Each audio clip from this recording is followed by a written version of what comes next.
достар, мен Аман Кесеп, қош келдіңдер менің деген видеома. Короче, бүгінгі видеода сіздерге мен деген Майнкрафттағы топ 3 сіздерге керек настройкаларды көрсететін боламын. Настройка дегенде сіздерге керек ник, осындай никті әртүрлі қылып жаздыратын сондай бір құпия сияқтыларды көрсететін боламын. Компьютер сияқты настройка қалай қылуға болады деген сияқты достар, сіздерге бәрін айтатын боламын. Айтпақшы достар, сіздерге жақсы жаңалығым бар. Мен Майнкрафттан алдағы уақыттарда енді видео шығатын болады өте көп деген. Өйткені мен Майнкрафтта бір проблемалар болып қалып еді, оны мен бір шештім, істеп, деген. Енді қуандым, алдағы уақытта көптеген Майнкрафттан қызықты видеолар шығады. Сіздер көріп кетіп, лайк басып, комментарияға жазып кетіңіздер Майнкрафттан не түсетінді. Ал біз кеттік. Ең алдымен біз деген компьютердің настройкасын қалай құратынды көрсететін боламын. Ол үшін біз мынаған кіреміз. Сосын біз деген мына достар бәрін түсіндіріп кетейін. Руку деген, скрит руку дегенді қосып қойсаңыздар, қолыңыз көрінбейді. Яғни отправитель лицо біріншісімен тұрғанда қолыңыз көрінбейді. Ал индиктор деген мынау анимация, экранның несі анимациясы қосылып тұрады. Мынау отправитель лицо 1 деген өзіңізге қарат қолмен. Мынау плайнан үсті жағынан, мынау түріңізбен алдынан көрінеді. Түріңізбен мына жерде музыка, звуктар, блоктардың нелері мына жерде өздеріңіз білетіндей модтар. Мен бұл неге мод жоқ десеңіздер, бұл өйткені жаңа Майнкрафтты жаңа ашылған. Жаңа нені аштым мен, аккаунт. Бірінші біз разделить элемент дегенді қосамыз. Соңында сіздерге тексеріп кетемін. И сосын мына жерден біз деген контроль деген табып, бізге деген поменять. О, мына жерде бұл керек сияқты. Қазір табайық достар. Видео дегенде міне выбор контура дегенді басамыз. Ал енді бізге астына түсіреміз. И сосын бұл жерде приложение внешний деген тұрады. Внешний қойсаңыз бұрынғы аккаунтыңызға кіре аласыз. Приложение қойсаңыз новый аккаунт ашылады дегенде ғой. Касанияға кіреміз. Контрольдерде мекен достар ол. Клавиатура миш. Міне осыған кіреміз. Классический дегенді басамыз. И бұны кірсеңіздер, кәдімгідей компьютердікіндей болады. Қазір сіздерге көрсетіп кетейін. Міне достар, осындай кішірейіп қалады. Классический деген қойсаңыздар, ары қарай уже өздеріңіз білесіздер. Ары қарай өздеріңіз жер ашып тексеріп көрсеңіздер болады. Екінші, бізде бұл екіншіде не істейміз біз? Бұл екіншісінде сіздерге мен қалай атын өзгертуге болатынын көрсетемін. Соның астына түсесіздер, язик дегенді басасыздар. Міне қанша аттар, нелер бар, тілдер. Сол тілдермен істей аласыздар, басқа тілдерге ауыстырып. И және де достар, мына жерде өзіңізге керек модты тарта аласыздар. Бұл тартқан кезде сіздер егер өзінің модты былайнан просмотрмен неден рыноктан көре аласыздар. Мына создатель деген бұл бұған ешнәрсе істеспей қойыңыздар, өйткені бұл Майнкрафттарыңызға не зиян келтіріп жүруі мүмкін. Телефоныңызды осындай өздеріңіз оқып көрсеңіздер болады. Және достар, ең маңыздысы, ең күштісіне десек те болады. Бұл деген бізде профилдағы бесплатный вход деген бар. Осыны басып, сізде сервер ашыласыздар еще деген. Тағы да мына жерлерде бар. Ал енді мен сіздерге қалай мен Аман Кесеп, қош келдіңдер менің деген видеома. Бүгінгі видеода сіздерге мен деген Майнкрафттағы топ 3 сіздерге керек настройкаларды көрсететін боламын. Настройка дегенде сіздерге керек ник, осындай никті әртүрлі қылып жаздыратын сондай бір құпия сияқтыларды көрсететін боламын. Компьютер сияқты настройка қалай қылуға болады деген сияқты достар, сіздерге бәрін айтатынмын. Айтпақшы достар, сіздерге жақсы жаңалығым бар. Мен Майнкрафттан алдағы уақыттарда енді видео шығатын болады өте көп деген. Өйткені мен Майнкрафтта бір проблемалар болып қалып еді, оны мен бір шештім. Істеп, деген. Енді қуандым, алдағы уақытта көптеген Майнкрафттан қызықты видеолар шығады. Сіздер көріп кетіп, лайк басып, комментарияға жазып кетіңіздер Майнкрафттан не түсетінді. Ал біз кеттік. Ең алдымен біз деген компьютердің настройкасын қалай құратынды көрсететін боламын. Ол үшін біз мынаған кіреміз. Сосын біз деген мына достар бәрін түсіндіріп кетейін. Руку деген, скрит руку дегенді қосып қойсаңыздар, қолыңыз көрінбейді. Яғни отправитель лицо біріншісімен тұрғанда қолыңыз көрінбейді. Ал индиктор деген мынау анимация, экранның несі анимациясы қосылып тұрады. Мынау отправитель лицо 1 деген өзіңізге қарат қолмен. Мынау былайынан үсті жағынан, мынау түріңізбен алдынан көрінеді. Түріңізбен мына жерде музыка, звуктар, блоктардың нелері мына жерде өздеріңіз білетіндей модтар.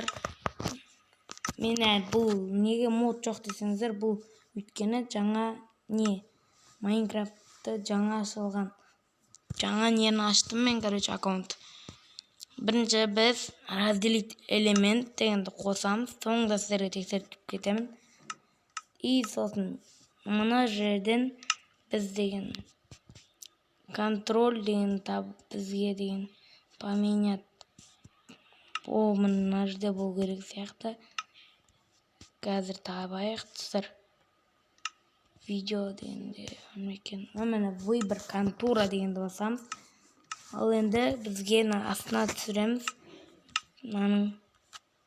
И сосын бұл жерде приложение внешний деген тұрады. Внешний қойсаңыз бұрынғы аккаунтыңызға кіре аласыз. Приложение қойсаңыз новый аккаунт ашылады дегенде. Касанияға кіреміз. Контрольдерде мекен достар ол. Клавиатура миш. Міне осыған кіреміз. Классический дегенді басамыз.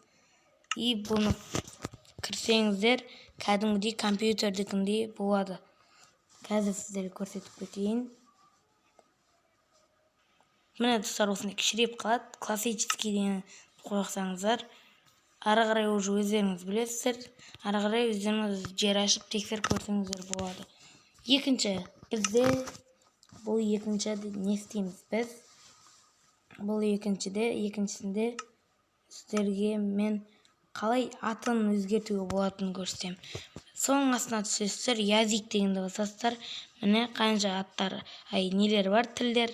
Сол тілдермен істей аласыздар. Басқа тілдерге ауыстырып. И және де достар, мына жерде өзіңізге керек модты тарта аласыздар. Бұл тартқан кезде сіздер, егер өзіңіз модты былайынан просмотрмен неден рыноктан көре аласыздар. Мына создатель деген бұл бұған ешнәрсе істеспей қойыңыздар, өйткені бұл Майнкрафттарыңызға не зиян келтіруі мүмкін.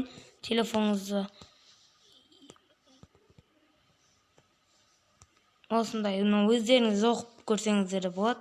Және достар, ең маңыздысы, ең күштісіне десек те болады. Бұл деген бізде профилдағы бесплатный вход деген бар.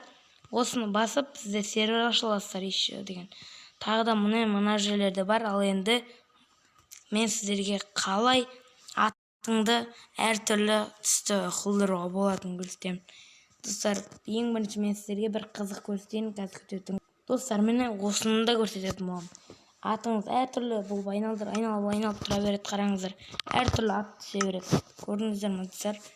Осындай қазір сіздерге қалай істеу керегін көрсететін боламын. Ал біз кеттік. Ол үшін біз мынаған осыған кіресіздер, сандар тұратын осыны екінші басасыздар, мына осындай нені шығарасыздар. Басқаннан соң К ағылшынша тұрғанда К-ны бассаңыздар, бұл әртүрлі болып тұра береді. Сосын сіздер любой қалаған ат жаза саласыздар. Сосын былайынан бассаңыздар, ол білінбей қалады да, бірақ сіздің жазған заттар аттарыңыз көрініп тұрады. Міне көрдіңіздер ме достар? Ал енді біз атын қалай әртүрлі қылдыртатынды көрсететін боламыз. Міне ол үшін дәл соны басамыз дағыны. Д-ны қойсаңыз осындай түс, А-ны қойсаңыз жасыл түс, С-ны қойсаңыз осындай түс болады. Г-ны қойсаңыз Ж-ді бұл сары түс, сындай дегендер көрдіңіздер ме? Ал мен сіздерге өзімнің көрсетіп жіберейін.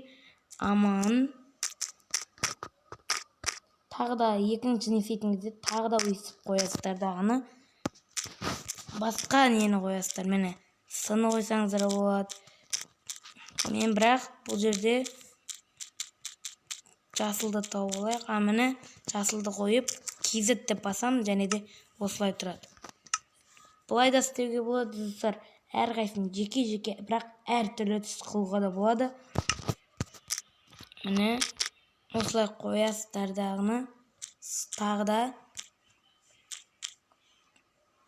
бұны маған енді тағы да жоқ, тағы да бүйтеміз дағыны. Енді бұған А-ны қойып, С-ны қоясыздар да. Енді тағы да бұған Б-ны қойып, жоқ, С-ны қойсақ болмайды достар. С-ны қойық, К-ны бас. Бұл ақ болады екен. Ақ бізге керегі жоқ. Бізге қайсысы нормально? Бізге осыны қойық. К-ны басамыз. И және де қайтадан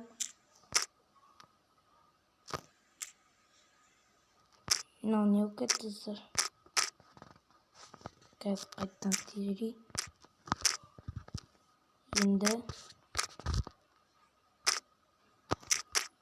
мынаны басамыз. Достар, әрі қарай аспай ма?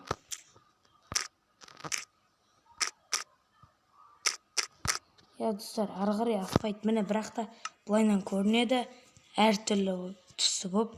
Бірақ әрі қарай аспайды екен достар. Бұлайнан да істеуге болатын сияқты достар бұны. Қараңыздар, ортасын ашпай-ақ бұлайнан істеуге болатын сияқты. Бұлайнан да істеуге болатын сияқты. А.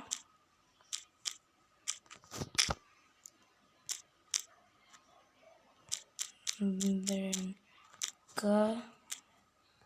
Жоқ С. Енді бұған Г. Әлде мынаны қойғанымызда Г-ны қойсақ басқалық кетеді достар.